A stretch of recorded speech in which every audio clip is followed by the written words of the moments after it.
आज हम जिस घटना की गहराइयों में उतरने वाले हैं, वो किसी को भी रात के अंधेरे में अकेले बाहर निकलने से पहले 2 बार सोचने पर मजबूर कर देगी। बेंगलोर की एक ऐसी खौफनाक रात का विश्लेषण, जिसे चिपचिपा कीचड़ और लाल रुमाल के नाम से जाना जाता है। हम इस पूरे वाकये के हर एक पहलू को ध्यान से समझेंगे और इस बात से पर्दा उठाएंगे कि आखिर उस रात, उस सड़ी हुई बदबू और उस लाल रुमाल के पीछे का असली राज क्या था।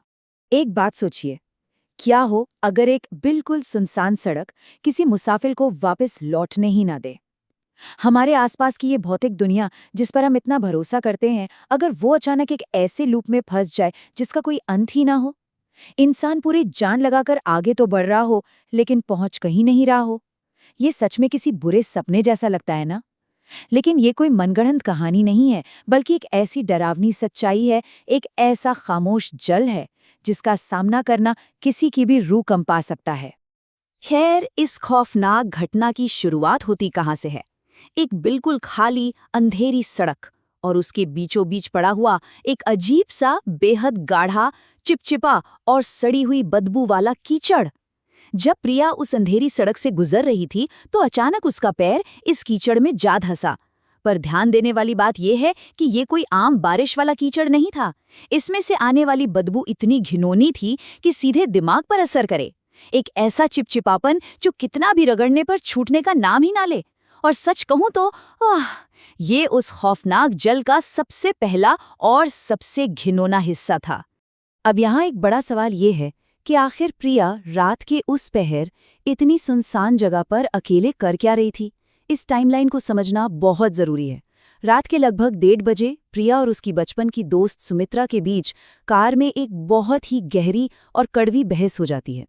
बात इस हद तक बिगड़ जाती है कि रात के ठीक 2 बजे गुस्से में आकर सुमित्रा प्रिया को उस सड़क पर बिल्कुल अकेला छोड़कर गाड़ी आगे बढ़ा लेती है। और फिर ठीक 15 मिनट बाद, रात के 1:15 बजे, प्रिया का वो पहला कदम उस खौफनाक कीचड़ में पड़ता है। देखा जाए तो गुस्से में लिया गया एक छोटा सा फैसला कैसे एक मौत के खतरे को न्योता दे सकता है, ये उसका जीता जागता उदाहरण है। और यही वो पल था जहां से ये जल पूरी तरह कसना शुरू हुआ। उस बदबूदार कीचड़ से सना हुआ अपना पैर साफ करने के लिए प्रिया वही सड़क किनारे पड़ा हुआ एक पुराना लाल रंग का रुमाल उठाती है। अपना पैर पोंछने के बाद वो उस गंदे रुमाल को वहीं सड़क पर फेंक देती है और अंधेरे में थोड़ा आगे बढ़ जाती है। उसे लगता है कि चलो, मुसीबत टल गई। लेकिन असली खौफ तो तब शुरू होता है जब कुछ दूर आगे चलकर वो पानी पीने के लिए अपना बंद पर्स खोलती है। और अंदर क्या मिलता है? बिल्कुल वही लाल रुमाल जिसे उसने अभी कुछ देर पहले सड़क पर फेंक दिया था, वो उसके बंद पर्स के अंदर रखा हुआ था। ये एक बिल्कुल असंभव और सीधे तौर पर रोंगटे खड़े कर देने वाला पल था। इस डरावने पल में जब दिमाग में ये एहसास होने लगे कि कोई या कुछ पीछा कर रहा है, डर के मारे जब वो पीछे मुड़कर देखती है तो एक पेड़ के पीछे एक साया खड़ा था, एक ऐसी आकृति जिसने काली हुडी पहनी हुई थी। और जब उसका चेहरा सामने आया, वो सच में दिल दहला देने वाला था। अंदर की तरफ पूरी तरह धसी हुई आंखें और चेहरे पर खून से भरी हुई गहरी दरारें। बिल्कुल साफ था कि ये कोई इंसान नहीं था। ये एक ऐसी भयानक, आम मानवीय चीज थी जो मानो सीधे उस अंधेरे को चीर कर बाहर आई हो। और सबसे डरावनी बात, उसके हाथ में बिल्कुल वही लाल रुमाल था। तो आखिर ये सब था क्या? अगर इन लोक कथाओं का विश्लेषण करें तो इसे छलावा या चकवा कहा जाता है। ये एक तरह का अलौकिक जल या भ्रम होता है, जहां शिकार एक ऐसे अनंत लूप में भटकने के लिए मजबूर हो जाता है जहां से बच निकलने का कोई रास्ता नहीं होता। जब प्रिया उस डरावने चेहरे को देखकर अपनी जान बचाकर भागी, तो उसका वो भागना बिल्कुल बेकार था, क्योंकि पूरी ताकत लगाकर भागने के बावजूद अचानक उसका पैर फिर से ठीक उसी कीचड़ के गड्ढे में जा गिरा। सोचिए, वो जहां से भागी थी घूम फिरकर वापस वहीं पहुंच गई। ये छलावे की सबसे खौफनाक सच्चाई होती है, इससे भागा नहीं जा सकता। अब यहाँ एक बहुत बड़ा सवाल उठता है, आखिर ये छलावा अपना शिकार चुनता कैसे है? देखिए, ये अलौकिक शक्तियां ऐवे ही किसी पर भी हमला नहीं करती। ये खास तौर पर उन लोगों की तलाश में रहती हैं जो मानसिक और शारीरिक तौर पर पूरी तरह से टूट चुके हों या थके हुए हों। और दूसरा, ये गहरे अकेलेपन और अंदर के डर का पूरा फायदा उठाती हैं। अब अगर प्रिया को देखें, वो अपनी सबसे करीबी दोस्त से झगड़ा करके बुरी तरह थकी हुई थी। रात के 2 बजे एक खाली सड़क पर अकेली थी, डर रही थी, यानी वो इन सारी शर्तों को पूरा कर रही थी। वो इस भयानक खेल के लिए एकदम सटीक शिकार थी। चलिए अब उस बदबूदार कीचड़ के पीछे के कारण को थोड़ा और समझते हैं। इसे आमतौर पर आहत कहा जाता है। वो जो कीचड़ में से बदबू आ रही थी ना, वो किसी बंद नाले या कचरे की बदबू नहीं थी, वो सड़े हुए मांस की बदबू थी।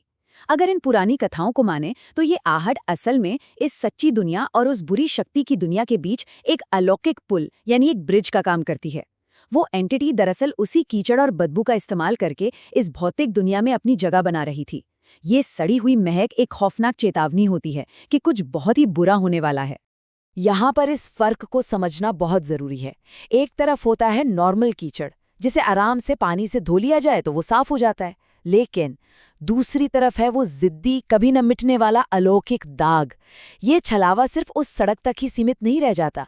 एक बार जब कोई इस जल में फंस जाता है तो ये श्राप किसी परछाई की तरह उसके घर तक उसका पीछा करता है, और फिर यही बदबूदार कीचड़ रहस्यमयी तरीके से घर के अंदर अंदर से बंद बेडरूम के फर्श पर अपने आप प्रकट होने लगता है। जरा सोचकर देखिए, घर का सबसे सुरक्षित माना जाने वाला कमरा भी अब ऐसी किसी शक्ति को रोक नहीं सकता। और अगर किसी को लगता है कि वो लाल रुमाल बस एक आम कपड़ा था जो बार बार लौट रहा था, तो ऐसा बिल्कुल नहीं है। ये दरअसल एक अविनाशी प्राकटीकरण या इंडिस्ट्रक्टिबल मैनिफेस्टेशन बन जाता है, एक ऐसी चीज जिसे नष्ट किया ही नहीं जा सकता। अगर कभी ये लगे कि चलो इस रुमाल को आग लगाकर जला देते हैं तो शायद इस भयानक चक्र से आज़ादी मिल जाएगी, तो यही सबसे बड़ी भूल होती है। लोक कथाएं बहुत साफ शब्दों में बताती हैं कि ऐसे किसी रुमाल को जलाने से ये लूप टूटता नहीं है, बल्कि ठीक शून्य से वापस शुरू हो जाता है।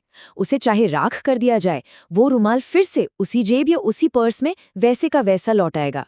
इससे बाहर निकलने का कोई फिजिकल रास्ता है ही नहीं। तो आखिर इस दहला देने वाली रात का अंत कैसे होता है? किस्मत अच्छी थी कि सुमित्रा को वक्त रहते अपनी गलती का एहसास हो गया और वो गाड़ी घुमाकर वापस अपनी दोस्त को ढूंढते हुए वहां पहुंच गई। प्रिया को वहां से शारीरिक तौर पर तो बचा लिया गया, वो कार में बैठकर उस जगह से निकल गई, लेकिन इसने एक ऐसी मनोवैज्ञानिक यातना को जन्म दे दिया जिसका कोई इलाज नहीं। सच्चाई तो ये है कि प्रिया आज तक उस रात के उस खौफ से पूरी तरह बाहर नहीं आ पाई है। आज भी अगर किसी अनजान के हाथ में वो अचानक कोई लाल रुमाल देख लेती है तो उसका दिल बुरी तरह दहल जाता है। उस छलावे ने भले ही उसके जिस्म को छोड़ दिया हो, लेकिन उसके दिमाग को हमेशा हमेशा के लिए अपना बंदी बना लिया। तो आखिर में इस पूरी डरावनी घटना का विश्लेषण हमें क्या सिखाता है? ये एक ऐसा सवाल है जो वाकई रोंगटे खड़े कर देता है। अगर कभी अकेले चलते हुए रास्ते में फेंकी गई कोई चीज घूम फिरकर बार बार सामने आने लगे, तो क्या इसका मतलब ये है कि वो जाल पहले ही कस चुका है? क्या कोई शख्स पहले से ही किसी छलावे के उस अंधेरे लूप में फंस चुका है? रात के अंधेरे में किसी खाली सड़क पर अगर उस सन्नाटे में कुछ अजीब महक या आहट महसूस हो, तो हमेशा ध्यान रखना चाहिए कि हो सकता है उस अंधेरे में छिपा कोई अपने नए शिकार को अंदर खींचना चाहता हो। इस विश्लेषण से जुड़ने के लिए बहुत शुक्रिया। ऐसी जगहों पर सतर्क रहना और किसी को अकेला ना छोड़ना ही शायद सबसे बड़ा बचाव